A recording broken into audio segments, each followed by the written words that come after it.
दिव्यांगांच्या विविध मागण्यांसाठी केडीएमसी महापौर व आयुक्तांची भेट, निवेदन सादर। दिव्यांगांच्या विविध प्रलंबित मागण्यांसंदर्भात अपंग विकास महासंघाचे अध्यक्ष तथा राष्ट्रपती पुरस्कार विजेते अशोक भोईर यांच्या नेतृत्वाखाली दिव्यांगांच्या शिष्टमंडळाने केडीएमसीच्या महापौर हर्षाली थविल चौधरी, आयुक्त डॉक्टर अभिनव गोयल, अतिरिक्त आयुक्त हर्षल गायकवाड तसेच संबंधित शेतकऱ्यांची भेट घेतली आहे। यावेळी विविध मागण्यांचे निवेदन सादर करून त्यावर सविस्तर चर्चा करण्यात आली। शिष्टमंडळाने दिव्यांगांना वेळेवर पेन्शन मिळावी, स्टॉल धारक दिव्यांगांना परवाने देण्यात यावेत, दिव्यांगांसाठी आरक्षित भूखंडावर दिव्यांग भवन तसेच व्यायामशाळा उभारण्यात यावी आणि बीएसयूपी योजनेअंतर्गत 5% आरक्षणानुसार दिव्यांगांना घरे उपलब्ध करून द्यावीत, अशा 4 प्रमुख मागण्या प्रशासनासमोर मांडल्या। यावेळी संबंधित अधिकाऱ्यांनी मागण्यांबाबत सकारात्मक चर्चा केली असून त्यावर योग्य ती कार्यवाही करण्याचे आश्वासन दिल्याचं अशोक भोईर यांनी सांगितले। या भेटीदरम्यान मोठ्या संख्येने दिव्यांग बांधव उपस्थित होते। ब्युरो रिपोर्ट, टिटोळा न्यूज, टिटोळा।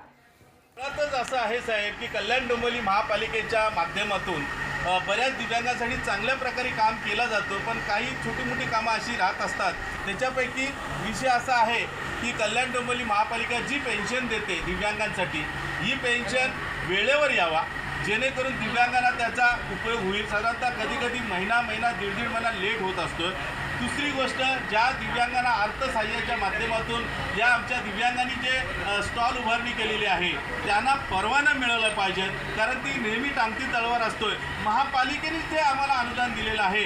आम्हाला एकच वाटतं की माझा दिव्यांगन बांधव रस्त्यावर भीक न मागता, चोरी न करता सन्मानाने जगण्यासाठी हा स्टॉलचा परवाना लवकरात लवकर महापालिकेने त्वरित डिक्लेअर करावा आणि देण्यात यावा। तिसरा प्रश्न असा आहे की रोटी कपडा और मकान या बाबतीत बघायला गेलं तर पेन्शन आम्हाला देतेच, पण आम्ही 2 टायमाचं जेवण आम्हाला मिळत नाहीये, परंतु घर कसं घेणार, यासाठी कल्याण डोंबिवली महापालिकेच्या माध्यमातून बीओसीबीच्या प्रकल्पाअंतर्गत जी काही घरं शासनाने मान्य केलेली आहे ती लवकरात लवकर घरं आम्हाला वितरित करण्यात यावी, जेणेकरून आमच्या दिव्यांगांना तो सहारा मिळेल।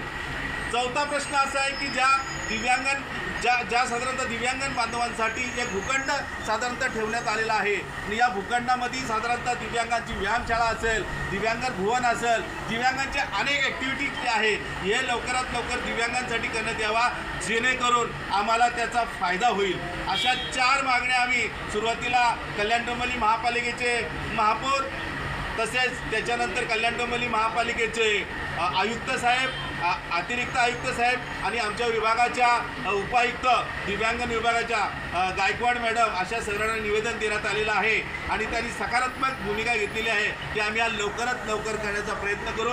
आंदोलन घेण्याची पाळी येणार नाही असं आज महापौर आणि आयुक्तांनी स्पष्टपणे सांगण्यात आलेले आणि असं आम्हाला आश्वासन देण्यात आलेलं आहे।